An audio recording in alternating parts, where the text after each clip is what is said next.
അതിജീവിതമാരെ കൊണ്ട് കിടക്കപ്പുറതിയില്ല. സത്യമല്ലേ?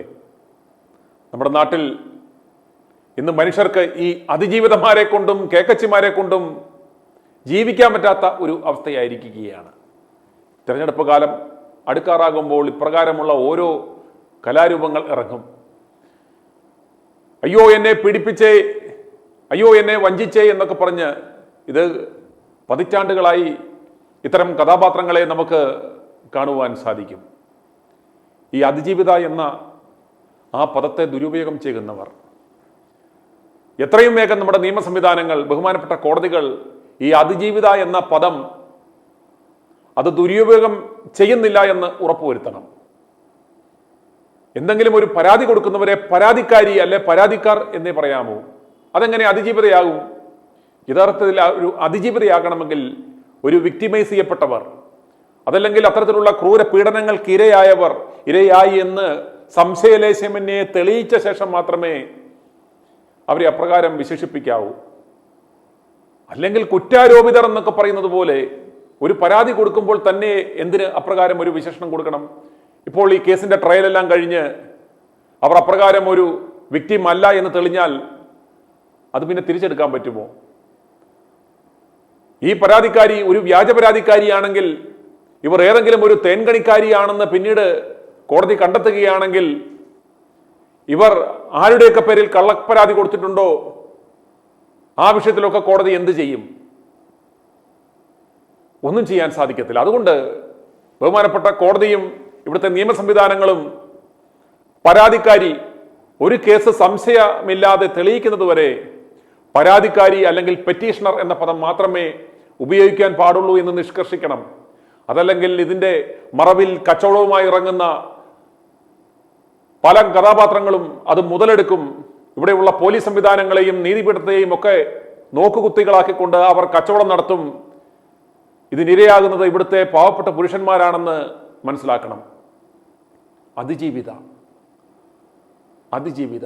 ഓർക്കുക, വല്ലവന്റെയും കൂടെ തോള കയറാൻ പോയി അവസാനം 8ന്റെ പണിയും മേടിച്ചിട്ട് ആരെങ്കിലുമൊക്കെയായി ചേർന്ന് ഗൂഢാലോചന നടത്തി തേൻകണി പരിപാടിയുമായി നടക്കുന്നവർ ഈ പേരുകൾ ദുരുപയോഗിക്കുവാൻ സാധ്യതയുണ്ട്. അതുകൊണ്ട് എത്രയും വേഗം ഇവരെ പരാതിക്കാരികൾ അല്ലെങ്കിൽ പരാതിക്കാർ എന്ന് മാത്രമേ വിശേഷിപ്പിക്കാവൂ എന്ന് ഓർമ്മപ്പെടുത്തുന്നു. നമുക്കറിയാം, നമ്മുടെ രാഹുൽ ഈശ്വറെ 16 ദിവസം ഇപ്രകാരം ഒരു പരാതിയുടെ പേരിൽ അറസ്റ്റ് ചെയ്ത് അകത്തിട്ടു. രാഹുലിന്റെ വിഷമം ഇതാണ്. പീഡിപ്പിച്ചവന്മാർ ഒന്നും സംഭവിച്ചില്ല, ജയിലിൽ പോയില്ല, വേടൻ ഗർഭിണിയാക്കി കൂടെ കൊണ്ട് കടന്നു, എല്ലാം ചെയ്തു. വേടൻ ഒറ്റ ദിവസം പോലും ജയിലിൽ കിടന്നില്ല, പക്ഷേ ഞാൻ ജയിലിൽ 16 ദിവസം കിടന്നു എന്ന് പറഞ്ഞു. അതുപോലെ എനിക്കെതിരെയും പല പോലീസ് സ്റ്റേഷനുകളിൽ പരാതി കൊടുത്തു, പക്ഷേ ദൈവാനുഗ്രഹം കൊണ്ടും അത്യാവശ്യം നോക്കി കണ്ട് നിന്നതുകൊണ്ടും അകത്തുപോയില്ല. അതുകൊണ്ടാണ് പറയുന്നത്, ഇവിടെയുള്ള ആരെയും, സത്യം പറയുന്ന ആരെയും ഒരു സ്ത്രീ വിചാരിച്ചു കഴിഞ്ഞാൽ, ഒരു സ്ത്രീ പരാതിക്കാരിയായി കഴിഞ്ഞാൽ അവരെ ജയിലിലാക്കാവുന്ന ഒരു അവസ്ഥയാണ് ഇവിടെ ഉള്ളത്. അതിന് ഒരു അറുതി വരുത്തണം. ഇപ്പൊ രാഹുലിനെ സംബന്ധിച്ചിടത്തോളം രാഹുൽ പറയുന്ന എല്ലാത്തിനോടും നമുക്ക് യോജിപ്പില്ല. ആവേശം മൂത്ത് വല്ല ചാനലുകളിൽ പോയി വായി തോന്നുന്നതെല്ലാം വിളിച്ച് പറയുക, അതല്ലെങ്കിൽ ഇരയുടെ പേര് പറഞ്ഞില്ലെങ്കിലും അവരുടെ ഐഡന്റിറ്റി ഒളിവാകുന്ന രീതിയിൽ കാര്യങ്ങൾ പറയുക. അതുപോലെ പോലീസുകാർ വരുമ്പോൾ അവരെ കളിയാക്കുന്ന രീതിയിൽ, ഇതാ പോലീസുകാർ വെളിയിൽ വന്ന് പോണ്ട്, എൻ്റെ ലാപ്ടോപ്പ് ഞാൻ പാത്തു വെക്കാൻ പോവാണ്, ഞാൻ ഒളിച്ചു വെക്കാൻ പോവാണ്, ഞാൻ കൊടുക്കൂല എന്നൊക്കെ പറയുന്ന ബാലിശമായ ചില അപക്വമായ പ്രവർത്തനങ്ങൾ അദ്ദേഹത്തിന്റെ കയ്യിൽ നിന്നും ഉണ്ടായി. അതുപോലെ അദ്ദേഹത്തിന്റെ ഫോൺ പിടിച്ചെടുത്തപ്പോൾ അദ്ദേഹം അപ്ലോഡ് ചെയ്ത ഫോട്ടോ, വീഡിയോ ഒക്കെ തെളിവായി പോലീസിന് ലഭിക്കുകയും ചെയ്തു. അവർ അത് കോടതിയിൽ കൊണ്ടുപോയി. കോടതിയെ സംബന്ധിച്ചിടത്തോളം കോടതി എന്താണ് നോക്കുന്നത്? തെളിവുകളാണ്. തങ്ങളുടെ ആരോപണം എന്താണ്, പരാതി എന്താണ്, അതിനെ സാധൂകരിക്കുന്ന രീതിയിലുള്ള തെളിവുകൾ ഉണ്ടോ? തെളിവുകൾ പോലീസ് കേസ് ഡയറിയോടൊപ്പം ഹാജരാക്കുമ്പോൾ കോടതി തീർച്ചയായും അതിനനുസരിച്ചുള്ള വിധിയായിരിക്കും പ്രസ്താവിക്കുക. അതുപോലെ അന്വേഷണവുമായി സഹകരിക്കുന്നില്ല എന്ന് വരുമ്പോൾ, അതല്ലെങ്കിൽ തെളിവുകൾ ഇദ്ദേഹം നശിപ്പിച്ചു, ഒളിപ്പിച്ചു വെച്ചിട്ടുണ്ട്, അതുകൊണ്ട് കസ്റ്റോഡിയൽ ഇൻട്രോഗേഷൻ വേണം എന്ന് പറയുമ്പോൾ കോടതിക്ക് അത് നിരസിക്കുവാൻ സാധിക്കില്ല. അതുകൊണ്ടാണ് രാഹുൽ 16 ദിവസം ജയിലിൽ കിടന്നത്. എന്നാൽ ഞങ്ങളുടെയൊക്കെ കേസിൽ ഞങ്ങളുടെയൊക്കെ മിടുക്കന്മാരായ അഭിഭാഷകർ കോടതിയെ ബോധിപ്പിച്ചു, ഇപ്രകാരം ഈ പരാതിയിൽ പറയുന്നത് പോലെ ആ ഇട്ട വകുപ്പുകൾ അട്രാക്ട് ചെയ്യുന്ന യാതൊരു കുറ്റവും ചെയ്തിട്ടില്ല. അതിനെ സാധൂകരിക്കുന്ന തരത്തിലുള്ള ഒരു തെളിവുകളും അവർക്ക് കോടതിയിൽ ഹാജരാക്കുവാൻ സാധിച്ചില്ല. അവരിട്ട ആ വകുപ്പുകൾ യാതൊരു തരത്തിലും അട്രാക്ട് ചെയ്യത്തില്ല എന്ന് പറഞ്ഞ് എന്തിനാണ് ഇത്തരം കേസുകളിൽ നോൺ ബെയിലബിൾ ഒഫൻസ് അല്ലെങ്കിൽ വകുപ്പുകൾ ഇട്ടത് എന്ന് കോടതി തന്നെ ശകാരിക്കുന്ന അവസ്ഥ എൻ്റെയൊക്കെ കേസിൽ വന്നു. അന്നേരം അത്രയ്ക്കും ഞങ്ങൾക്ക് ഉറപ്പുണ്ട്, ഒരു വാർത്ത ചെയ്യുമ്പോൾ അതൊരു ഡിഫർമേറ്ററി ആകാതെ, അതല്ലെങ്കിൽ അതൊരു നിയമപരമായ ഏടാകൂടത്തിലേക്ക് ചെന്ന് ചാടാതെ വളരെ ശ്രദ്ധയോടും കരുതലോടും കൂടിയാണ് ഞങ്ങൾ ഓരോ ചുവടും മുന്നോട്ട് വെക്കുന്നത്. പക്ഷേ എന്നാലും സംഭവിക്കാം, എന്ത് സംഭവിക്കാം, കള്ളക്കേസുകൾ എടുക്കാം. പക്ഷേ അതിനെ ഞങ്ങൾ നിയമപരമായി പോരാടുന്നു. എന്നാൽ രാഹുൽ മാങ്കൂട്ടത്തിൽ വിഷയത്തിൽ രാഹുലാണ് യഥാർത്ഥ വിക്ടിം എന്ന് പറഞ്ഞ, അതല്ലെങ്കിൽ രാഹുലിൻ്റെ ആ നിലപാടിനോട് ചേർന്ന് നിന്ന ഒരാളാണ് രാഹുൽ ഈശ്വർ. രാഹുൽ ഈശ്വർ ആ 16 ദിവസത്തെ ജയിൽവാസത്തിന് ശേഷം അദ്ദേഹം പുറത്തിറങ്ങിയിരുന്നു. അതുപോലെ കഴിഞ്ഞ ദിവസം ഈ പരാതിക്കാരിയുടെ ഭർത്താവ് തന്നെ മാധ്യമങ്ങളുടെ മുന്നിൽ വന്നു നിന്ന് ഞങ്ങളുടെ കുടുംബജീവിതം രാഹുൽ തകർത്തു എന്നും പറഞ്ഞൊക്കെ അദ്ദേഹം വന്നു. ഇവിടെ തന്നെ ശരിക്കും കോടതിയിൽ ഈ കേസ് 8 നിലയിൽ പൊട്ടി എന്നതിൻ്റെ ഏറ്റവും വലിയൊരു തെളിവാണ് ആ ഭർത്താവ് എന്ന് പറഞ്ഞ ആൾ വന്ന് മാധ്യമങ്ങളുടെ മുന്നിലൂടെ പറഞ്ഞത്. കാരണം കോടതിയെ ഇവർ അറിയിച്ചിരിക്കുന്നത് ഞങ്ങൾ 2, 3, 4 ദിവസം മാത്രമേ ദാമ്പത്യ ജീവിതം നയിച്ചിട്ടുള്ളൂ എന്നാണ്. എന്നാൽ അതിന് ഘടകവിരുദ്ധമായിട്ടാണ് ഈ ഭർത്താവ് എന്ന് പറയുന്ന മനുഷ്യൻ മാധ്യമങ്ങളുടെ മുന്നിൽ വന്ന് നിന്ന് ആ വെളിപ്പെടുത്തലുകൾ എല്ലാം നടത്തിയിട്ടുള്ളത്. എന്നാൽ അതുകൊണ്ട് തന്നെ അതൊരു പരിധിവരെ രാഹുലിന് അനുകൂലമായി മാറും എന്ന കാര്യത്തിൽ യാതൊരു സംശയവുമില്ല. ഇത് കണ്ട് രാഹുൽ ഈശ്വർ ഒരു വീഡിയോ ഇട്ടിരുന്നു. ഈ വീഡിയോ വന്ന ഉടൻ തന്നെ പരാതിക്കാരി അന്വേഷണ ഉദ്യോഗസ്ഥയായ IPSകാരിക്ക് രേഖാമൂലം പരാതി കൊടുത്തു എന്ന തരത്തിൽ മാധ്യമങ്ങളിലൂടെ വാർത്തകൾ വന്നു. അതിനെ തുടർന്ന് രാഹുൽ താനാണ് യഥാർത്ഥ വിക്ടിമെന്നും തനിക്കെതിരെ വ്യാജപരാതി കൊടുത്ത ആ യുവതിക്കെതിരെ പോലീസ് നടപടിയെടുക്കണമെന്നും ആവശ്യപ്പെട്ടുകൊണ്ട് അദ്ദേഹം ഇന്ന് സൈബർ പോലീസ് സ്റ്റേഷനിൽ പോയി. ആ സൈബർ സ്റ്റേഷനിലേക്ക് പോകുന്നതിന് മുമ്പ് അദ്ദേഹം മാധ്യമങ്ങളെ കാണുകയുണ്ടായി. ആ സൈബർ സ്റ്റേഷനിലേക്ക് പോകുന്നതിന് മുമ്പ് മാധ്യമങ്ങളോട് അദ്ദേഹം പറഞ്ഞ കാര്യങ്ങളും അതിനുശേഷം വന്ന് അദ്ദേഹം നടത്തിയ ഒരു പത്രസമ്മേളനം നമുക്ക് കാണാം. രാഹുൽ പറയുന്നതിൽ വസ്തുതകളുണ്ട്, അദ്ദേഹം കാര്യങ്ങളുണ്ട്. പക്ഷേ ചില സമയത്ത് വളരെ അപക്വമായ ചില പരിപാടികൾ ഈ രാഹുൽ ഈശ്വറിന്റെ ഭാഗത്തുനിന്ന് ഉണ്ടാകുമ്പോഴാണ് അത് ഉദ്ദേശിക്കുന്ന തരത്തിലുള്ള ഒരു ഗൗരവത്തിലേക്ക് ആ കാര്യങ്ങൾ വരാത്തത്. രാഹുൽ ഈശ്വർ ഇത്തരം കാര്യങ്ങളെ ഒരു പക്വമായി സമീപിച്ചാൽ ഈ പറയുന്ന കാര്യങ്ങൾക്കെല്ലാം കുറച്ചുകൂടെ ബെറ്റർ റിസൾട്ട് ഉണ്ടാകുമെന്ന കാര്യത്തിൽ യാതൊരു സംശയവുമില്ല. രാഹുൽ ഈ പറയുന്ന കാര്യങ്ങളോട് ഞങ്ങൾ പൂർണ്ണമായിട്ടും യോജിക്കുന്നു. ഇവിടെ പുരുഷന്മാരാണ് വിക്ടിമായി കൊണ്ടിരിക്കുന്നത്. ഈ അതിജീവിതന്മാരെ കൊണ്ടും കേക്കച്ചിമാരെ കൊണ്ടും ഞങ്ങൾക്ക് ജീവിക്കുവാൻ നിവൃത്തിയില്ലാത്ത ഒരു അവസ്ഥയാണ് ഉണ്ടായിട്ടുള്ളത്. അതുകൊണ്ട് അതിനെതിരെ പൊതുസമൂഹം ശക്തമായി പ്രതികരിക്കണം, പ്രതിരോധിക്കണം, ജാഗരൂകരാകണം. കാരണം ഏതൊരുത്തി വിചാരിച്ചാലും ഒരു പുരുഷനെ അകത്താക്കാനും അവനെ കള്ളക്കേസിൽ കൊടുക്കുവാനും പറ്റാവുന്ന ഒരു അവസ്ഥയാണ് ഇവിടെ ഉള്ളത്. നിയമം പോലും ഇവരുടെ മുന്നിൽ മുട്ടുമടക്കുന്ന കാഴ്ചയാണ് നമുക്ക് കാണുവാൻ സാധിക്കുന്നത്. അന്നേരം ഈ ഒരു ഡിസ്ക്രിമിനേഷൻ, അന്നേരം ഒരു പുരുഷൻ എപ്പോഴും ഇരയായി പോകുന്ന ഒരു അവസ്ഥ ഉണ്ടാകരുത്. അതിനുവേണ്ടി എഫേർട്ട് എടുക്കുന്ന, മുന്നിട്ടിറങ്ങുന്ന രാഹുൽ ഈശ്വർക്ക് എല്ലാ അഭിവാദ്യങ്ങളും. രാഹുൽ ഈശ്വറുടെ ആ മാധ്യമങ്ങൾക്ക് നൽകിയ ബൈറ്റ് കണ്ട ശേഷം ഉടനെ മടങ്ങി വരാം. ആദ്യം തന്നെ ഒരു 10-20 മിനിറ്റ് താമസിച്ചതിന് ക്ഷമ ചോദിക്കുന്നു. വേറൊന്നും കൊണ്ടല്ല, 3 അഡ്വക്കേറ്റ്സിനെ കാണിച്ച് ക്രോസ് വെരിഫൈ ആയിട്ടാണ് കൊണ്ടുവന്നത്. കാര്യം പോലീസിന് കൊടുക്കുന്ന പരാതിയും ഇന്ന് മീഡിയ ഒരു പ്രസ് മീറ്റ് 11:30 പറഞ്ഞിട്ടുണ്ട്. ആ പ്രസ് മീറ്റിൻ്റെ കാര്യങ്ങളും ഓൾറെഡി പോലീസിനെ അറിയിക്കുന്നുണ്ട്. അപ്പോൾ അതിൻ്റെ ഒരു കോപ്പിയും പോലീസിന് കൊടുക്കുന്നുണ്ട്. ഈ കംപ്ലൈൻറ്റിൻ്റെ കോപ്പിയും പോലീസിന് കൊടുക്കുന്നുണ്ട്. എൻ്റെ ഏറ്റവും സംക്ഷിപ്തമായി ഞാൻ സൂചിപ്പിക്കാം. IPC 211 BNS 248 പ്രകാരം എനിക്കെതിരെ വ്യാജ പരാതി ഉന്നയിച്ച ആ പരാതിക്കാരിക്കെതിരെ നടപടി സ്വീകരിക്കണമെന്ന് ബഹുമാനപ്പെട്ട പോലീസിനോട് അഭ്യർത്ഥിക്കുന്നു. AIG പൂങ്കുഴലി മാഡത്തിന്, മുഖ്യമന്ത്രിയുടെ ഓഫീസ്, DGP, സൈബർ സെൽ എന്നിവർക്ക് ഇമെയിൽ മുഖാന്തരം പരാതി ഇന്നലെ കൊടുക്കുകയുണ്ടായി. ഇന്നലെ വൈകിട്ട് തിരുവനന്തപുരം സൈബർ പോലീസ് സ്റ്റേഷനിൽ വിളിച്ച് സംസാരിക്കുകയും അവർ പുതിയൊരു ഇമെയിൽ ID തന്നത് പ്രകാരം ആ ഇമെയിൽ IDയിലേക്ക് ഇത് അയക്കുകയും ഇന്ന് രാവിലെ ഞാൻ ഓൾറെഡി ഫോൺ വിളിച്ച് സംസാരിച്ചിരുന്നു.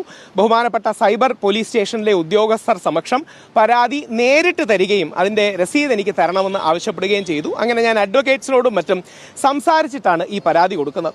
ഇതിൽ ഏറ്റവും പ്രധാന കാരണം നിങ്ങൾ എല്ലാവർക്കും അറിയുന്നത് പോലെ 16 ദിവസത്തോളമാണ് എന്നെ ഒരു കാര്യവുമില്ലാതെ ജയിലിലിട്ടത്. അതിജീവിതയുടെ ഫോട്ടോ ഇട്ടു എന്നും അല്ലെങ്കിൽ ആ പരാതിക്കാരിയുടെ ഐഡന്റിറ്റി ഡിസ്ക്ലോസ് ചെയ്തു എന്നും പറഞ്ഞാണ് ആദ്യം അറസ്റ്റ് ചെയ്തത്. പിന്നീട് അത് രണ്ടും നിൽക്കില്ല എന്ന് കണ്ടുകൊണ്ട് വളരെ വേഗമായൊരു വകുപ്പ് ചുമത്തി അധിക്ഷേപിച്ചു എന്ന് പറഞ്ഞ് ഇടുകയുണ്ടായി. ഇപ്പോൾ അതേ പരാതിക്കാരി വീണ്ടും എനിക്കെതിരെ ഒരു വ്യാജ പരാതി കൊടുത്തിരിക്കുകയാണ്. ഇതിന്റെ ഉദ്ദേശം അവരുടെ ഭർത്താവ് നടത്തിയ വെളിപ്പെടുത്തലിൽ നിന്ന് ശ്രദ്ധ തിരിക്കാനാണ്. ഇതാണ് നിങ്ങൾ ശ്രദ്ധിക്കേണ്ടത്. ഭർത്താവിന്റെ പേര് ഞാൻ പറയുന്നില്ല, ഭർത്താവിന്റെ വീഡിയോ ഒന്നും ഞാൻ ഷെയർ ചെയ്തിട്ട് പോലുമില്ല. അങ്ങനെ എനിക്കെതിരെ ഒരു പരാതി വരുന്നതെന്ന് ഉദ്ദേശമാണ്. ഇന്നലെ ആ പരാതിക്കാരിയുടെ ഭർത്താവ് രാഹുൽ മാങ്കൂട്ടത്തിനെതിരെ പരാതി പറയുന്ന അവസരത്തിൽ ഈ സ്ത്രീയെക്കുറിച്ചും പല കാര്യങ്ങളും വെളിപ്പെടുത്തിയിരുന്നു. അതിൽ നിന്ന് ശ്രദ്ധ തിരിക്കാനും തനിക്ക് ഭർത്താവുണ്ട് എന്ന വസ്തുത ലോകത്തെ അറിയിച്ചതിനുള്ള പ്രതികാരം എന്നോട് തീർക്കുകയാണ്. അതിന്റെ ജാള്യത മറയ്ക്കാനാണ്. കൗതുകം എന്ന് പറയട്ടെ, എനിക്ക് എന്താ പറയുക, ഞാൻ പറയുന്ന സത്യങ്ങൾക്ക് എനിക്ക് ഒരു അഭിമാനവും അല്ലെങ്കിൽ നന്ദിയും തോന്നിയത് ആ ചെറുപ്പക്കാരൻ വൈകിട്ട് അതിജീവിതക്കെതിരെ അല്ലെങ്കിൽ അതിജീവിത എന്ന് പറഞ്ഞുകൂടാ, പരാതിക്കാരിക്കെതിരെ രൂക്ഷമായ വിമർശനം ഉന്നയിച്ചുകൊണ്ടും രാഹുൽ ഈശ്വറിനോട് ഖേദം പ്രകടിപ്പിച്ചുകൊണ്ടും. ഓർക്കുക, പരാതിക്കാരിയുടെ ഭർത്താവ് രാഹുൽ ഈശ്വറിനോട് ഖേദം പ്രകടിപ്പിച്ചു. കൃത്യമായ വരി ഞാൻ വായിക്കാം. രാഹുൽ ഈശ്വർ തെറ്റൊന്നും ചെയ്തിട്ടില്ല, രാഹുൽ ഈശ്വറിനോട് ഖേദം പ്രകടിപ്പിക്കുന്നു എന്നാണ് ആ ചെറുപ്പക്കാരൻ പറഞ്ഞത്. ആ ചെറുപ്പക്കാരന്റെ പേര് പറയാത്തത് വേറൊന്നും കൊണ്ടല്ല. ഇനി അത് പറഞ്ഞു കഴിഞ്ഞാൽ പരാതിക്കാരിയുടെ ഹസ്ബൻഡിന്റെ പേര് വെളിപ്പെടുത്തി എന്ന് പറഞ്ഞ് എനിക്കെതിരെ അടുത്ത കള്ളക്കേസ് വരാൻ സാധ്യതയുണ്ട്. അതുകൊണ്ട് ഞാൻ ആ വീഡിയോ ഷെയർ ചെയ്തിട്ടില്ല. ആ പരാതിക്കാരിയുടെ ഭർത്താവിന്റെ പേരോ ഐഡന്റിറ്റിയോ വെളിപ്പെടുത്തിയിട്ടില്ല. ആ പരാതിക്കാരിയുടെ ഭർത്താവ് തന്നെ എന്നെ അനുകൂലിച്ച്, രാഹുൽ ഈശ്വറിനെ അനുകൂലിച്ചും രാഹുൽ മാങ്കൂട്ടത്തിനെ എതിർത്തും വീഡിയോ ചെയ്യുകയും രാഹുൽ ഈശ്വർ തെറ്റൊന്നും ചെയ്തിട്ടില്ല, രാഹുൽ ഈശ്വറിനോട് ഖേദം പ്രകടിപ്പിക്കുന്നു എന്നും ആ പരാതിക്കാരിക്കെതിരെ രൂക്ഷ വിമർശനങ്ങൾ, ആ വിമർശനം എനിക്ക് പറയാൻ പോലും പറ്റില്ല, കുറച്ച് അതിരൂക്ഷമായ വിമർശനങ്ങൾ ഉന്നയിക്കുകയും ചെയ്തിട്ടുണ്ട്. ഈ വസ്തുത ബഹുമാനപ്പെട്ട പോലീസുകാരെ ചൂണ്ടിക്കാണിച്ചുകൊണ്ടാണ് ഞാൻ ഇവിടെ വന്നിട്ടുള്ളത്. അതോടൊപ്പം പ്രസ് മീറ്റിൽ പറയുന്ന കാര്യങ്ങൾ നിങ്ങൾക്കെല്ലാം ഇതിന്റെ കംപ്ലൈന്റും മറ്റും കോപ്പിയുണ്ട്. ദൈവത്തെ ഓർത്ത് ഒരു കാര്യം നിങ്ങൾ ശ്രദ്ധിക്കണം. ഇത് രാഹുൽ മാങ്കൂട്ടത്തിന് ജാമ്യം നിഷേധിച്ച വിധിയാണ്. ഇതിന്റെ 14-ാം പേജിൽ ബഹുമാനപ്പെട്ട കോടതി പറയുന്നു, allegation of rape initially with the consent and thereafter against her will without her consent is not supported by any material at this point of time. അതായത് അതിജീവിത പറഞ്ഞ റേപ്പെന്ന പീഡനമെന്ന പരാതി നിലനിൽക്കില്ല എന്ന് ബഹുമാനപ്പെട്ട കോടതി പറയുകയാണ്. പിന്നെ എങ്ങനെയാണ് ഇവർ അതിജീവിതയാകുന്നത്? എല്ലാ മീഡിയക്കാരും വാർത്ത കൊടുക്കുമ്പോൾ അതിജീവിത എന്നാണല്ലോ കൊടുക്കുന്നത്. ശരിക്കും പരാതിക്കാരിയല്ലേ? ഇത് രാഹുൽ ഈശ്വറിന്റെ വാക്കുകളല്ല, ബഹുമാനപ്പെട്ട കോടതി. ആ കോടതിയുടെ ഫ്രണ്ട് പേജ് ഞാൻ എടുത്തിട്ടുണ്ട്. ഇതാണ് കോടതി വിധിയുടെ ഫ്രണ്ട് പേജ്. കോടതി വിധിയുടെ 14-ാം പേജിൽ ബഹുമാനപ്പെട്ട കോടതി പറയുന്നു, പീഡനാരോപണം നിലനിൽക്കില്ലെന്ന്. പിന്നെ ആ സ്ത്രീ എങ്ങനെ അതിജീവിതയാകും? പിന്നെ എങ്ങനെ ഞാൻ അവരെ അധിക്ഷേപിച്ചതാകും? ഇന്നലത്തെ വീഡിയോ ദയവായി കാണണം എന്ന് ഞാൻ അഭ്യർത്ഥിക്കുന്നു. ഇനി കഴിഞ്ഞ തവണ പോലീസിലെ അല്ലെങ്കിൽ പ്രോസിക്യൂഷൻ കള്ളം പറഞ്ഞതുപോലെ ഞാൻ ഈ എല്ലാം എൻ്റെ വീഡിയോയുടെ ട്രാൻസ്ക്രിപ്റ്റ് എടുത്തിട്ടുണ്ട്. അത് അതേപോലെ കൊടുക്കാൻ വേണ്ടി എനിക്ക് ഒരു അഭ്യർത്ഥനയേ ഉള്ളൂ. അതിജീവിത എന്ന വാക്ക് ഒരു പരിശുദ്ധമായ വാക്കാണ്. അതിജീവിത എന്ന വാക്കിന് ഒരു വിലയും മാന്യതയുമുണ്ട്. അതിജീവിത എന്ന് പറഞ്ഞാൽ ജീവിതത്തിൽ യഥാർത്ഥത്തിൽ വേദന അനുഭവിച്ച് അതിനെ അതിജീവിക്കുന്ന വ്യക്തിയാണ്. ഉദാഹരണം, ശ്രീ ദിലീപിനെ തെറ്റായി ഡ്രാഗ് ചെയ്യപ്പെട്ട കേസിൽ നമ്മുടെ അഭിമാനമായ മാറിയ നടി അതിജീവിതയാണ്. കാര്യം അവർക്ക് ഒരു ദുരനുഭവം നേരിട്ടിട്ടുണ്ട്, കോടതി വിധിയുമുണ്ട്. അവരൊരു സർവൈവറാണ്, അതിജീവിതയാണ്, ഇരയാണ്. എന്നാൽ ഈ പെൺകുട്ടി കോടതി വിധി പ്രകാരം അതിജീവിതയല്ല. ഇത് രാഹുൽ ഈശ്വർ പറയുന്നതല്ല, നിങ്ങൾ ശ്രദ്ധിക്കണം. ഇത് കോടതി വിധി പ്രകാരം ഈ പെൺകുട്ടി അതിജീവിതയല്ല. ഈ പെൺകുട്ടിയെ ഒരു കാരണവശാലും അധിക്ഷേപിച്ചല്ല, ഫാക്ട്സ് മാത്രം. ആ പെൺകുട്ടിയുടെ ഭർത്താവിന്റെ വീഡിയോ നിങ്ങൾ എല്ലാ മാധ്യമങ്ങളും കൊടുത്തതിനെ വെച്ചാണ് ഞാനൊരു വീഡിയോ ചെയ്തത്. ഇനിയും എന്നെ കള്ളക്കേസിൽ കുടുക്കി അകത്തിടാനാണ് ലക്ഷ്യമാക്കുന്നത്. അതുകൊണ്ടാണ് ഈ മെൻസ് കമ്മീഷൻ പോലുള്ള കാര്യങ്ങൾ ചെയ്യേണ്ടി വരുന്നത്. കാര്യം വേണ്ട രീതിയിൽ മാധ്യമങ്ങളോ അല്ലെങ്കിൽ വേണ്ട രീതിയിൽ ഭരണാധികാരികളോ ഞങ്ങൾ പറയുന്ന പോയിന്റുകൾ ശ്രദ്ധിക്കുന്നില്ല. നിങ്ങൾ ബയസ്ഡാണ്. ഞാൻ പറഞ്ഞ് അവസാനിപ്പിക്കുമ്പോൾ ഒറ്റ കാര്യമേ ഉള്ളൂ, അവളോടൊപ്പമല്ല സത്യത്തോടൊപ്പമാണ് നിൽക്കേണ്ടത്. അവനോടൊപ്പവുമല്ല സത്യത്തോടൊപ്പമാണ് നിൽക്കേണ്ടത്. എത്ര കള്ളപ്പരാതികളാണ് വരുന്നത്. ഞാൻ പ്രസ് മീറ്റിൽ പറയുന്ന 2-3 കാര്യങ്ങളും കൂടെ ഉണ്ട്, പ്രത്യേകിച്ച് ജയിലിനകത്ത് കിടക്കുന്ന കാര്യങ്ങൾ. ഞാനിപ്പോൾ അഡ്വക്കേറ്റിനോട് രാവിലെ ഒന്ന് ചോദിച്ചു, അത് പറയാം. എത്ര പേർ കള്ളപ്പരാതികളിൽ 20 വർഷമൊക്കെ കിടക്കുകയാണ്. അത് നാളെ നമ്മുടെ സഹോദരനായിക്കൂടെ, നിങ്ങളുടെ മകനായിക്കൂടെ, നിങ്ങളുടെ ഭർത്താവായിക്കൂടെ? അതുകൊണ്ട് കൃത്യമായി പോലീസിന് പോലീസ് ഇന്നലെ മെയിൽ ചെയ്ത കംപ്ലൈൻറ്റ് ഞാൻ എടുത്ത് ഫിസിക്കൽ രൂപത്തിൽ കൊടുക്കുകയാണ്. ഞാൻ നടത്താൻ പോകുന്ന പ്രസ് മീറ്റിൻ്റെ കൃത്യമായ രേഖകളും പോലീസിന് കൊടുക്കുകയാണ്. ഇനിയും ഇൻ കോർട്സ് ആണ്, അതിജീവിതക്കെതിരെ പ്രസ് മീറ്റ് വിളിച്ചു എന്നൊന്നും പറയരുത്. അതായത് ഇവർ പരാതിക്കാരിയാണ്. ഈ പരാതിക്കാരി എനിക്കെതിരെ വ്യാജ പരാതി നൽകിയതിന് ബഹുമാനപ്പെട്ട സൈബർ പോലീസിനും പൂങ്കുഴലി മാഡത്തിനും പരാതിയുമായി പോവുകയാണ്. IPC 211 BNS 248 ഇതാണ് ചെയ്യാൻ ഉദ്ദേശിച്ചത്.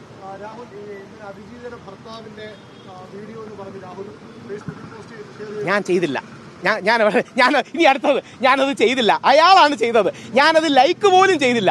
എന്നെ അനുകൂലിച്ച ഒരാൾ വീഡിയോ ഇട്ടതാണ്. ഞാനത് ലൈക്ക് പോലും ചെയ്തില്ല. ഇനി ലൈക്ക് ചെയ്ത് കഴിഞ്ഞാൽ ഞങ്ങൾ തമ്മിൽ ഗൂഢാലോചന ഉണ്ടെന്ന് പറയും. ലൈക്ക് ചെയ്ത് കഴിഞ്ഞാൽ ഞാനതിനെ പ്രൊമോട്ട് ചെയ്യുന്നു പറയും. ഞാനതിനെ ലൈക്ക് പോലും ചെയ്തില്ല. എനിക്ക് വളരെ സന്തോഷം തോന്നി. ഞാനതിനെ പക്ഷേ ലൈക്ക് പോലും ചെയ്തിട്ടില്ല. എന്തുകൊണ്ടാണെന്ന് അറിയാമോ? ലൈക്ക് ചെയ്ത് കഴിഞ്ഞാൽ അതിജീവിതയുടെ ഐഡന്റിറ്റി വെളിപ്പെടുത്തി എന്ന് പറഞ്ഞ് വീണ്ടും എനിക്കെതിരെ കേസ് വരും. ഒന്ന്, ഇവർ അതിജീവിതയല്ല. രണ്ട്, ആ ചെറുപ്പക്കാരൻ പറഞ്ഞ് അങ്ങ് ശ്രദ്ധിച്ചു കാണുമല്ലോ, രാഹുൽ ഈശ്വർ തെറ്റ് ചെയ്തിട്ടില്ല എന്ന് മാത്രമല്ല രാഹുൽ ഈശ്വറിനോട് ഖേദം പ്രകടിപ്പിക്കുന്നു, രാഹുൽ ഈശ്വറിനോട് മാപ്പ് പറയുന്നു. ആ പയ്യൻ, ആ ചെറുപ്പക്കാരനത് ചെയ്ത് ആ ചെറുപ്പക്കാരൻ്റെ നന്മയാണ്. എന്നിട്ട് ഈ പെൺകുട്ടിക്കെതിരെ കുറച്ച് കാര്യങ്ങൾ പറഞ്ഞിട്ടുണ്ട്. കുറച്ച് ശക്തമായ ഭാഷയിലാണ്. അത് ഞാൻ പറയുന്നില്ല. ഞാൻ പറഞ്ഞു കഴിഞ്ഞാൽ വീണ്ടും അത് എൻ്റെ തലയ്ക്ക് വരും. അതുകൊണ്ട് എന്താ പറയുക, എനിക്കിത് പറയാനുള്ള ഒരു കാര്യമേ ഉള്ളൂ, എന്തെങ്കിലും ഒരു നീതി ഈ നാട്ടിൽ വേണ്ടേ? നിങ്ങളെല്ലാം പത്രക്കാരോട് ഏറ്റവും ബഹുമാനത്തോടെ ചോദിക്കുകയാണ്, എന്നെങ്കിലും സത്യവും ധർമ്മവും നീതിയും മനസ്സിൽ വിചാരിച്ചല്ലേ നിങ്ങളെല്ലാം ഈ മാധ്യമ പ്രവർത്തനത്തിന് വന്നത്? അങ്ങനെ തന്നെ ആക്ടിവിസം ചെയ്യുന്നൊരു വ്യക്തിയാണ് ഞാൻ. എന്തെങ്കിലും നീതി ഈ നാട്ടിൽ വേണ്ടേ? നാളെ ഏതെങ്കിലും രീതിയിൽ ഒരു വിമർശനം ഉന്നയിച്ചാൽ ഉടനെ അധിക്ഷേപിച്ചു എന്ന് പറഞ്ഞും ലൈംഗിക സെക്ഷലി കളേർഡ് റിമാർക്കുകൾ പറഞ്ഞ് അധിക്ഷേപിക്കുക എന്ത് ഉദ്ദേശമാണ്? അതുകൊണ്ട് ദൈവത്തെ ഓർത്ത് ഈ വസ്തുതകൾ ശ്രദ്ധിക്കണം. ഞാനിപ്പോൾ നേരെ പോലീസിന് പരാതി കൊടുക്കുകയാണ്. ലീഗലി വെറ്റഡ് പരാതിയാണ്. നമ്മുടെ ഇവിടുത്തെ അഡ്വക്കേറ്റ് ഹൈക്കോടതിയിലെ സുപ്രീം കോടതിയിലെ അഡ്വക്കേറ്റ് വെറ്റ് ചെയ്തു. 11:30 പ്രസ് മീറ്റ് ഉണ്ട്. ആ പ്രസ് മീറ്റിൽ ഇതിന്റെ കൂടുതൽ ഡീറ്റെയിൽസും നിങ്ങൾക്ക് എല്ലാവർക്കും ഒരു കോപ്പിയും തരും. ഒറ്റ റിക്വസ്റ്റേ ഉള്ളൂ, ഈ കള്ളപ്പരാതി കൊടുക്കുന്ന പ്രവണത നമുക്ക് അവസാനിപ്പിക്കണം. ഈ കള്ളപ്പരാതി ഞാൻ ആരെയും കുറ്റമായിട്ട് പറയില്ല. ഒരു മാധ്യമ പ്രവർത്തകനെ തീവ്രവാദി എന്ന് വിളിച്ചാൽ ഈ നാട്ടിൽ കേസോ വിമർശനവും ഇല്ല. ഈ നാട്ടിൽ ഏതെങ്കിലും ഒരു പുരുഷനെ അധിക്ഷേപിച്ച് റേപ്പിസ്റ്റ് എന്ന് വിളിച്ചാൽ ഒരു പരാതിയും കാര്യങ്ങളുമില്ല. എത്രയോ പേരെങ്ങനെ രാഹുൽ മാങ്കൂട്ടത്തിലിനെ അടക്കം വിളിക്കുന്നു, ശ്രീ ദിലീപിനെ വിളിക്കുന്നു. ആണുങ്ങൾക്ക് പ്രിവിലേജ് ഒന്നും കൊടുക്കണ്ട, പക്ഷേ കള്ളപ്പരാതിയിൽ കൊടുക്കാതിരുന്നൂടെ? അതുകൊണ്ടാണ് ഒറ്റ വരി പറഞ്ഞ് അവസാനിപ്പിക്കാം. സ്ത്രീപക്ഷ നിയമങ്ങൾ വേണമെന്ന് വിശ്വസിക്കുന്ന വ്യക്തിയാണ് ഞാൻ. സ്ത്രീകൾക്ക് മുൻഗണനയും പരിഗണനയും കൊടുക്കണമെന്ന് വിശ്വസിക്കുന്ന വ്യക്തിയാണ്. പക്ഷേ പുരുഷനെ കള്ളക്കേസിൽ കൊടുക്കാതിരിക്കണം. അതുകൊണ്ടാണ് പുരുഷ കമ്മീഷൻ. ഒരു സന്തോഷ വാർത്തയും കൂടെ പറഞ്ഞ് അവസാനിപ്പിക്കാം. കഴിഞ്ഞ പ്രാവശ്യം അറസ്റ്റ് ചെയ്യപ്പോൾ അതില്ലായിരുന്നു. ഞങ്ങളടക്കമുള്ള ടീമിന്റെ ശ്രമഫലം കൂടിയാണ് ദേശീയ തലത്തിൽ ഒരു പുരുഷ കമ്മീഷൻ രാജ്യസഭയിൽ ബില്ലായിട്ട് അവതരിപ്പിച്ചിട്ടുണ്ട്. ആപ്പിന്റെ MP ആണ്, പക്ഷേ ഒരു ബില്ലായിട്ടെങ്കിലും അവതരിപ്പിച്ചിട്ടുണ്ട്. നമ്മുടെ കേരളത്തിലും അത് വേണം. കേരള നിയമസഭയിൽ 246 നമ്പർ ബില്ലായിട്ട് നിയമസഭയിൽ കിടക്കുന്നുണ്ട്. നിങ്ങൾ മീഡിയക്കാർ എന്തു പറയും? സ്ത്രീപക്ഷ വിരുദ്ധരായി പോകുമോ എന്ന് പേടിച്ചാണ് നമ്മുടെ രാഷ്ട്രീയക്കാർ ചെയ്യാത്തത്. ഞങ്ങൾ 62 MLA-മാരെ കണ്ടു. കുറച്ചുപേരെ അല്ലാതെ നമ്മുടെ സുഹൃത്തുക്കളും കണ്ടു. 62 ബഹുഭൂരിപക്ഷം MLA-മാർക്ക് യോജിപ്പാണ്. നിങ്ങൾ മീഡിയക്കാർ എന്തു പറയും? സ്ത്രീ വിരുദ്ധരായി ചിത്രീകരിക്കുമെന്ന് പേടിച്ചാണ്.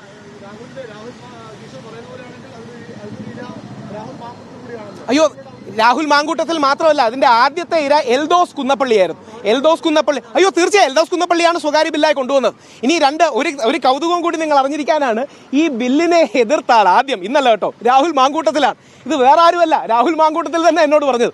അതായത് ശ്രീ VD സതീശൻ, അദ്ദേഹം അറിയാമല്ലോ, അദ്ദേഹം കുറച്ചുകൂടെ ലിബറൽ, എന്താ പറയുന്നത്, അങ്ങനെ ഒരു അദ്ദേഹത്തിന് പുരോഗമനവാദിയാണ്, അങ്ങനെ പറയാം, അങ്ങനെ പുരോഗമനവാദിയാണ്. അപ്പം അദ്ദേഹം ഇതിനെ അത്ര ആദ്യമേ അനുകൂലിച്ചിരുന്നില്ല. 2, രാഹുൽ മാങ്കൂട്ടത്തിൽ ശ്രീ VD സതീശനെ വിളിച്ച് ഈ ബില്ല് എൽദോസ് കുന്നപ്പള്ളി അവതരിപ്പിച്ചാൽ ഞാൻ അതിനെ എതിർത്ത് വോട്ട് ചെയ്യും, അത് വിവാദമാകുമെന്ന് പറഞ്ഞാണ് യഥാർത്ഥത്തിൽ ഈ ബില്ല് തടഞ്ഞത്. ഇത് വേറെ ആരുമല്ല, രാഹുൽ മാങ്കൂട്ടത്തിൽ എന്നോട് നേരിട്ട് പറഞ്ഞാൽ. എനിക്കതിന് വിരോധമല്ല. രാഹുൽ മാങ്കൂട്ടത്തിൽ ഒരു കാര്യം കൂടെ, ഒറ്റ കാര്യം കൂടെ, രാഹുൽ മാങ്കൂട്ടത്തിലും ഞാനും തമ്മിൽ ഒറ്റ കാര്യം, രാഹുൽ മാങ്കൂട്ടത്തിലും ഞാനും തമ്മിൽ ഒരു സൗഹൃദവും ഇല്ല.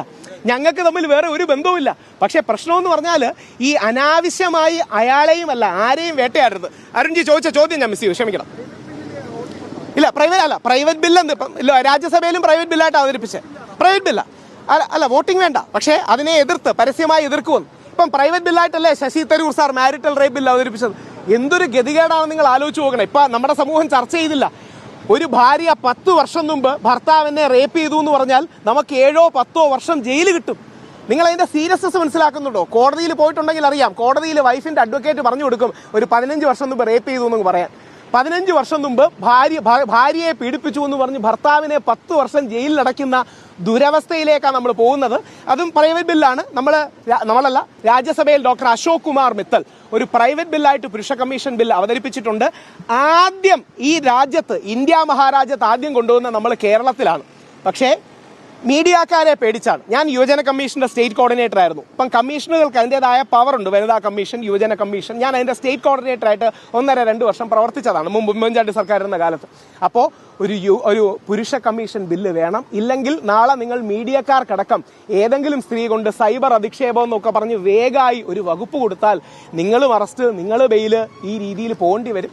അതുകൊണ്ട് ഈ രണ്ടും പ്രസ് നോട്ട് ആദ്യം ഇവിടെ കൊടുത്തിട്ടേ പത്രക്കാർക്ക് കൊടുക്കാവൂ എന്ന് അഡ്വക്കേറ്റ് പറഞ്ഞു. അതുകൊണ്ട് ഇത് കയ്യിൽ സൂക്ഷിച്ചിട്ടുണ്ട്.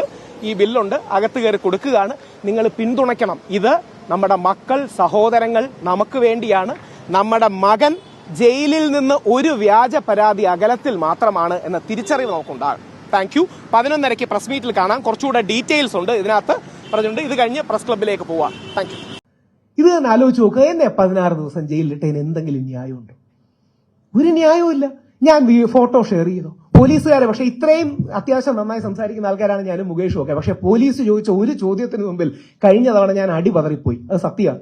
പോലീസുകാരൻ എന്നോട് ചോദിച്ചു, ഞാനൊരു AI ഫോട്ടോ ഇട്ടിരുന്നു. ആ പോലീസുകാരൻ എന്നോട് ചോദിക്കുകയാണ്, ഇത് തന്റെ ഫോട്ടോ ആണെന്ന് പരാതിക്കാരിക്ക് തോന്നിയാൽ അല്ല എന്ന് ഞങ്ങൾ എങ്ങനെ പറയും?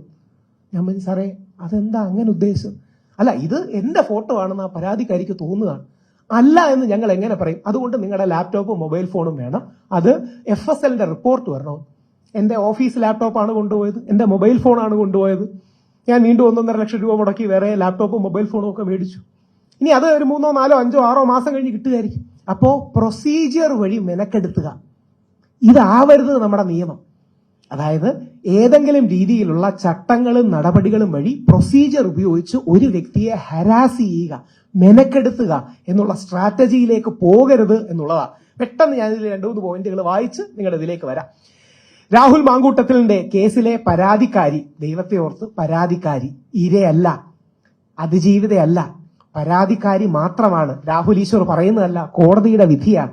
അവരൊരു പരാതിക്കാരിയാണ്. ആ പരാതിക്കാരിയെ നിങ്ങൾ അതിജീവിത എന്ന് വിളിക്കുമ്പോൾ യഥാർത്ഥ അതിജീവിതകളോട് നിങ്ങൾ അനീതി ചെയ്യുകയാണ്. കാര്യം യഥാർത്ഥത്തിൽ വേദനയും വിഷമവും അനുഭവിച്ച, യഥാർത്ഥത്തിൽ പീഡനം അനുഭവിച്ച സ്ത്രീകളോട് നിങ്ങൾ അനീതി ചെയ്യുകയാണ്. രാഹുൽ മാങ്കൂട്ടത്തലിന്റെ കേസിലെ പരാതിക്കാരി എനിക്കെതിരെ വ്യാജ പരാതി ഉന്നയിച്ചത് സംബന്ധിച്ച് ഞാൻ പോലീസിൽ പരാതി നൽകി. ഈ 2 സെക്ഷൻസ് ദൈവത്തെ ഓർത്ത് എല്ലാ ആണുങ്ങളും, പ്രത്യേകിച്ച് കുടുംബവും അല്ലെങ്കിൽ കുട്ടികളും സഹോദരങ്ങളും മക്കളും എന്താ പറയണേ ഭർത്താവും ബോയ്ഫ്രണ്ടും അല്ലെങ്കിൽ അച്ഛനും ഒക്കെയുള്ള സ്ത്രീകളും ഓർത്തിരിക്കണം. IPC 211, BNS 248. കള്ള പരാതി കൊടുത്ത് ഒരാളെ ഇൻജുറി ചെയ്യാൻ ശ്രമിച്ചു അല്ലെങ്കിൽ ഒരാളെ കള്ള പരാതിയിൽ കൊടുക്കാൻ ശ്രമിച്ചു എന്നുള്ളതിന്റെ വകുപ്പുകളാണ്. എനിക്കെതിരെയുള്ള സെക്ഷന് 1 വർഷമേ തടവുള്ളൂ. ഈ സെക്ഷന് 3 വർഷം മുതൽ 5 വർഷം വരെ തടവുള്ള സെക്ഷനാണ്. ഇവരത് സ്വീകരിച്ച് പരാതി എടുക്കുമെന്നൊന്നും എനിക്ക് പ്രതീക്ഷയില്ല കേട്ടോ. പക്ഷെ അത് കൊടുത്തിടണം.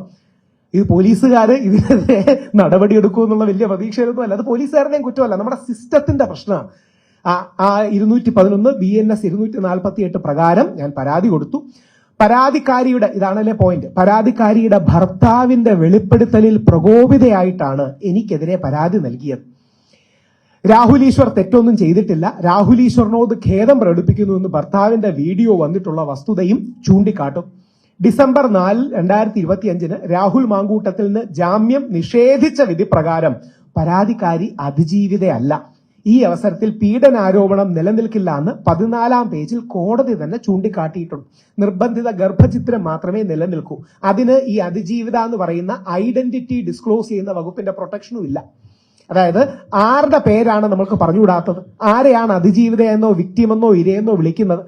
സെക്ഷലി റിലേറ്റഡ് ഒഫൻസസിന് പാത്രീഭവിച്ച അല്ലെങ്കിൽ സെക്ഷലി റിലേറ്റഡ് ഒഫൻസ് ഏത് പെൺകുട്ടിക്കെതിരെ നൽകിയോ അവളെയാണ് നമ്മൾ സർവൈവർ എന്നോ അല്ലെങ്കിൽ നമ്മൾ ഇരാന്നോ ഒക്കെ വിളിക്കുന്നത്. ഇത് യഥാർത്ഥത്തിൽ ആ സെക്ഷനിൽ വരുന്ന ഒരു കാര്യമല്ല. അതുകൊണ്ട് തന്നെ ആ 14-ാം പേജിന്റെ ഫോട്ടോസ്റ്റാറ്റ് കോപ്പിയും അത് ഹൈലൈറ്റ് ചെയ്തിട്ടുണ്ട്. ഇനി 2 ഏറ്റവും പ്രധാനം, ദൈവത്തെ ഓർത്ത് മാധ്യമങ്ങൾ അവളോടൊപ്പം അല്ല നിൽക്കേണ്ടത്, അവനോടൊപ്പവും അല്ല നിൽക്കേണ്ടത്. മാധ്യമങ്ങൾ നിൽക്കേണ്ടത് സത്യത്തോടൊപ്പമാണ്. ഈ അവളോടൊപ്പമൊന്നും അവനോടൊപ്പമൊന്നും പറയാതെ സത്യം എന്താണോ, നാളെ ജെനുവിൻ പീഡന പരാതികൾ വരാം, അവരോടൊപ്പം നമ്മൾ നിൽക്കണം. നാളെ യഥാർത്ഥത്തിൽ അങ്ങനെയാണ് കുൽദീപ് സിംഗ് സെങ്കാർ എന്ന് പറയുന്ന ദേശീയ തലത്തിൽ ഉന്നാവോ റേപ്പ് കേസിലെ വ്യക്തി. ആ പെൺകുട്ടിയെ പീഡിപ്പിച്ചു, ആ പെൺകുട്ടിയുടെ അച്ഛനെ കൊന്നു, ആ പെൺകുട്ടിയുടെ 2 റിലേറ്റീവ്സിനെ കൊന്നു. അയാളാണ് ഇപ്പോഴും ഒരു MLA ആണ്, അയാളാണ് ഇപ്പോഴും ജയിലിൽ കിടക്കുന്നത്. ഒരു ആലോചിച്ച് നോക്കുക, അതിന്റെ തീവ്രത ആലോചിച്ച് നോക്കുക. ഒരു പെൺകുട്ടിയെ ജോലിക്ക് വന്നു എന്ന് പറഞ്ഞ് ആ സമയത്ത് റേപ്പ് ചെയ്തു, ഈ കേസ് കൊടുത്തു എന്ന് പറഞ്ഞ് ആദ്യം അച്ഛനെ കൊടുക്കാൻ നോക്കി, എന്നിട്ട് അച്ഛനെ പോലീസ് കസ്റ്റഡിയിൽ കൊന്നു, പിന്നീട് ഇവരുടെ 2 ബന്ധുക്കള് ആക്സിഡന്റ് ഉണ്ടാക്കി അവരെ കൊന്നു. അങ്ങനെ ഒരു MLA നമ്മുടെ സുപ്രീം കോടതിയുടെ വിമർശനമേറ്റ് അത് കിടക്കുന്നുണ്ട്. അതാണ് ഈ അർണബ് ഗോസ്വാമിയൊക്കെ ഇടയ്ക്കിടയ്ക്ക് ഹൈലൈറ്റ് ചെയ്ത്. ജെനുവിൻ കേസുകളുണ്ട്, ഇല്ലെന്ന് ആരും പറയുന്നില്ല. അപ്പോ അവളോടൊപ്പമോ അവനോടൊപ്പമോ അല്ല, സത്യത്തോടൊപ്പം നിൽക്കണം. അങ്ങനെ പലപ്പോഴും നിൽക്കാത്തത് കൊണ്ടാണ് ഈ മെൻസ് കമ്മീഷൻ അടക്കമുള്ള കാര്യങ്ങളുടെ ആവശ്യം വേണ്ടി വരുന്നത്. ഒരു പരാതി വന്നാൽ കൂടെ നിൽക്കാൻ, സത്യം അറിഞ്ഞിട്ടും കൂടെ നിൽക്കാൻ ആരുമില്ല. ഞാൻ പറഞ്ഞ് അവസാനിപ്പിക്കുമ്പോൾ ഒരൊറ്റ ചോദ്യമാണ് നിങ്ങളോട് ചോദിക്കുന്നത്. നമ്മളെല്ലാം, ഞാനും മാധ്യമപ്രവർത്തകനാണ് 10-20 വർഷമായിട്ട്, അല്ലെങ്കിൽ നിങ്ങളെല്ലാം മീഡിയയിലേക്ക് വന്ന ഏതെങ്കിലും ഒരു കാലഘട്ടത്തിൽ നിങ്ങൾക്ക് ഒരു ആദർശവും സത്യവും ഒക്കെ വിശ്വസിച്ച് എന്തെങ്കിലും മാറ്റം ഉണ്ടാക്കാമെന്ന് വിശ്വസിച്ചല്ലേ ഈ പ്രൊഫഷനിലേക്ക് വരുന്നത്. എന്തെങ്കിലും നമ്മളാൽ കഴിയുന്ന രീതിയിൽ ഒരു ചേഞ്ച് ഈ ലോകത്തിനുണ്ടാക്കാം, എന്തെങ്കിലും നമ്മളാൽ കഴിയുന്ന സമൂഹത്തിന് പോസിറ്റീവായി ചെയ്യാം, എന്തെങ്കിലും സത്യത്തിലും ആദർശത്തിലും, ഇടതോ വലതോ മധ്യമോ ഏതെങ്കിലും ഒരു ആദർശത്തെ വിശ്വസിച്ചിട്ടൊക്കെ ആയിരിക്കുമല്ലോ നിങ്ങൾ വരുന്നത്. ആ ആദർശത്തിന്റെ ഒരു കണിക സത്യം ആവശ്യപ്പെട്ടുകൊണ്ട് ഞാൻ ചോദിക്കുകയാണ്, ഈ പെൺകുട്ടി പറയുന്നതിൽ എന്തെങ്കിലും കാര്യമുണ്ടോ? സത്യസന്ധമായി നിങ്ങൾ ചിന്തിക്കണം. ഈ പെൺകുട്ടി പറയുന്നതിന് എന്തെങ്കിലും കാര്യമുണ്ടോ? യഥാർത്ഥത്തിൽ വിമർശിക്കുന്നവരെ ഭീഷണിപ്പെടുത്തി ഇല്ലാതാക്കാൻ നോക്കുന്നതിന്റെ ഏറ്റവും നല്ല പതിപ്പല്ലേ നമ്മൾ കാണുന്നത്? അതുകൊണ്ട് ഈ കേസിൽ ബഹുമാനപ്പെട്ട മീഡിയ, ബഹുമാനപ്പെട്ട കോടതി, ബഹുമാനപ്പെട്ട മീഡിയ, ബഹുമാനപ്പെട്ട പോലീസ് അടക്കമുള്ള ആൾക്കാർ ഈ വിഷയത്തിന്റെ സത്യസന്ധമായ കാര്യങ്ങൾ ചെയ്യണം. ഇനിയും ജയിലിൽ പിടിച്ചിടാനുള്ള പരിപാടികളല്ല നോക്കേണ്ടത്. ഭരണഘടന എനിക്ക് ഉറപ്പു തരുന്ന മൗലിക അവകാശമായ ആവിഷ്കാര സ്വാതന്ത്ര്യം, വിമർശന സ്വാതന്ത്ര്യം ആർട്ടിക്കിൾ 19 പരിധിയിൽ വരുന്നതിന് ഉള്ളിൽ നിന്നുകൊണ്ടും റീസണബിൾ റെസ്ട്രിക്ഷൻസ് അഥവാ യുക്തിസഹമായ കാര്യകാരണ അടിസ്ഥിതമായ റെസ്ട്രിക്ഷൻസിനുള്ളിൽ നിന്നുകൊണ്ടുമാണ് ഞാൻ പറഞ്ഞത് എന്ന് ചൂണ്ടിക്കാട്ടാൻ ആഗ്രഹിക്കുന്നു. ഒരു അധിക്ഷേപവുമില്ല, ഒരു സെക്ഷലി കളർഡ് റിമാർക്കുമില്ല, ആ പെൺകുട്ടിയുടെ ഐഡന്റിറ്റി ഡിസ്ക്ലോസ് ചെയ്തിട്ടില്ല, ആ പെൺകുട്ടിയുടെ ഫോട്ടോ ഇട്ടിട്ടില്ല. ഒരു കാര്യം കൂടി ആലോചിക്കണം, ഇടുന്നതിൽ പോലും പ്രശ്നമില്ല, എന്നിട്ട് പോലും ഞാൻ ചെയ്യുന്നില്ല. കാര്യം ആ പെൺകുട്ടി അതിജീവിതയല്ല. എന്തിന്? ആ പെൺകുട്ടിയുടെ ഹസ്ബൻഡ് ഇട്ട വീഡിയോ ഞാൻ ലൈക്ക് ചെയ്തു പോലുമില്ല. എന്നെ സപ്പോർട്ട് ചെയ്തിട്ട വീഡിയോ ആണ്. ഇനി ലൈക്ക് ചെയ്ത് കഴിഞ്ഞാൽ അതിന്റെ പേരിൽ ഗൂഢാലോചന ഉണ്ടെന്ന് പറയും. നമ്മുടെ നാട്ടിൽ കള്ളക്കേസ് എടുത്ത് എതിർസ്വരങ്ങളെ ഇല്ലാതാക്കുന്ന ഈ പ്രവണത അവസാനിക്കണം. അതായത് പോലീസ് കേസുകളെ ഹരാസ്മെന്റിന്റെ ടൂളായിട്ട്, അതാണ് നമ്മൾ പോറ്റിയെ കയറ്റി എന്ന പാട്ടിൽ കണ്ടത്. മതസ്പർദ്ധ ഉണ്ടാക്കാൻ ശ്രമിക്കുന്നു എന്ന് പറഞ്ഞ് കള്ളപ്പരാതി ഇടുന്നു. അത് ദൈവം സഹായിച്ച് മീഡിയയുടെ എല്ലാം സ്റ്റാൻഡ് കൊണ്ടുകൂടിയാണ്. അതും കൂടെയാണ് മീഡിയയോട് പറയാൻ ആഗ്രഹിക്കുന്നത്. നിങ്ങൾ മീഡിയക്കാരുടെ സ്റ്റാൻഡ് പോലീസുകാർ സ്ഥിരമിരുന്ന് കാണുന്നുണ്ട്. നിങ്ങൾ വിശ്വസിക്കുന്നതിനപ്പുറം നിങ്ങളാരും, എനിക്കറിയില്ല ഇവിടെ ആരെങ്കിലും പോലീസ് സ്റ്റേഷനിൽ കിടന്നിട്ടുണ്ടോ, പോലീസുകാരുടെ യാത്ര ആയിട്ടുണ്ടോ, ജയിലിൽ കിടന്ന ഒരാളെന്ന രീതി പറയുക, സൈബർ സ്റ്റേഷനുള്ളിൽ കിടന്ന ആളെന്ന രീതി പറയുക. ഇവർ നിങ്ങൾ ഒപ്പിയെടുക്കുന്ന അഭിപ്രായം പറയുന്ന മുഖ്യധാരാ ചാനലുകൾ 4-5 മാറി മാറി കാണുന്ന പോലീസുകാരെ ഞാൻ അവിടെ കണ്ടു. അത് നല്ലതാണ്, ഒരു പൊതുജനത്തിന്റെ പൾസ്. നിങ്ങൾ എടുക്കുന്ന സ്റ്റാൻഡ് കോടതിയെയും, കോടതി എന്ന് പറയുന്നില്ല, കോടതിക്ക് ഇഷ്ടപ്പെട്ടില്ല, നിങ്ങൾ എടുക്കുന്ന സ്റ്റാൻഡ് നിയമ സംവിധാനത്തെയും പോലീസിനെയും സ്വാധീനിക്കുന്നുണ്ട്. പോലീസിന്റെ ഉന്നത ഉദ്യോഗസ്ഥർ വരെ, എന്റെ വൈഫൊക്കെ ആ ചാനൽ ഇങ്ങനെ പറഞ്ഞു എന്ന് വരെ പറയുന്നുണ്ട്. മീഡിയയുടെ പവർ അതാണ്. പോലീസും പ്രോസിക്യൂഷനും കള്ളം പറയുകയാണെങ്കിൽ പ്രതിരോധമായിട്ട് വർക്ക് ചെയ്യേണ്ടതാണ് മീഡിയയും കോടതികളും. ആ പ്രതിരോധമായിട്ട് വർക്ക് ചെയ്തില്ലെങ്കിൽ ആരെയും കള്ളക്കേസിൽ കൊടുക്കാമെന്ന ദുരവസ്ഥയുണ്ടാകും. വെറുതെ പേരും ഊരും നാളുമില്ലാത്തൊരു പരാതി വെച്ച് ആരെയും കൊടുക്കാം. ഈ സ്പേസ് മിസ്യൂസ് ചെയ്യാൻ ദൈവത്തെ ഓർത്ത് സമ്മതിക്കണം. ഇത് എനിക്ക് വേണ്ടി മാത്രമല്ല, ഞാൻ സ്ഥിരം പറയാറുണ്ട്, ഞാനിത് ചെയ്യുന്ന ഒരുപാട് പേരെന്നോട് ജയിലിൽ പോയപ്പം എന്റെ കൂടെ നിന്ന് ചില പോലീസുകാർ സെൽഫി അടക്കം എടുത്തു. ഞാനിപ്പം അവരോട് പറഞ്ഞു, സാറേ ഈ കള്ളക്കേസുകൾ ഒരു ഇഷ്യൂ ആണ്. ഞാൻ ഈ പ്രവർത്തിക്കുന്ന എനിക്ക് വേണ്ടി മാത്രമല്ല, എന്റെ മക്കൾക്ക് വേണ്ടിയാണ്. വീട്ടിൽ 2 ആൺകുട്ടികൾ വളർന്നു വരുന്നുണ്ട്. എനിക്ക് പേടിയുണ്ട്, നാളെ അവർക്കെതിരെ കള്ളക്കേസ് വരുമോ? ആരെങ്കിലും കൊടുത്താൽ പോരെ? അവർ നാളെ ഒരു അഫയർ ബ്രേക്ക് ചെയ്യുമ്പോഴായിരിക്കും, അവന്റെ സ്കൂളിൽ ഒരു പ്രശ്നം ഉണ്ടാകുമ്പോഴായിരിക്കും, കോളേജിൽ ഒരു പ്രശ്നം ഉണ്ടാകുമ്പോഴായിരിക്കും. ഈ കള്ളക്കേസുകൾ അവസാനിപ്പിക്കണം. എന്തെങ്കിലും 2-3 ചോദ്യങ്ങൾ ഉണ്ടെങ്കിൽ പരിധിക്കുള്ളിൽ നിന്ന് ഞാൻ മറുപടി പറയാം. നിങ്ങളില്ലെങ്കിൽ നിങ്ങളിത് കൊടുക്കണം.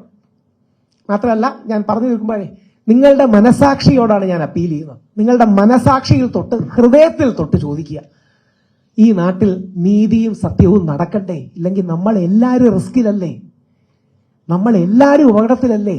ശ്രീ ദിലീപ് 85 ദിവസം ദിലീപിനെ പിടിച്ച് ജയിലിടാൻ പറ്റുമെങ്കിൽ, കള്ളക്കേസിൽ വേറൊരാളെ പിടിച്ച് ജയിലിടാൻ പറ്റുമെങ്കിൽ നമ്മൾ ആരാണ് പിന്നെ സേഫ്? എന്തെങ്കിലും ചോദ്യങ്ങളുണ്ടെങ്കിൽ ദയവായി ചോദിക്കും.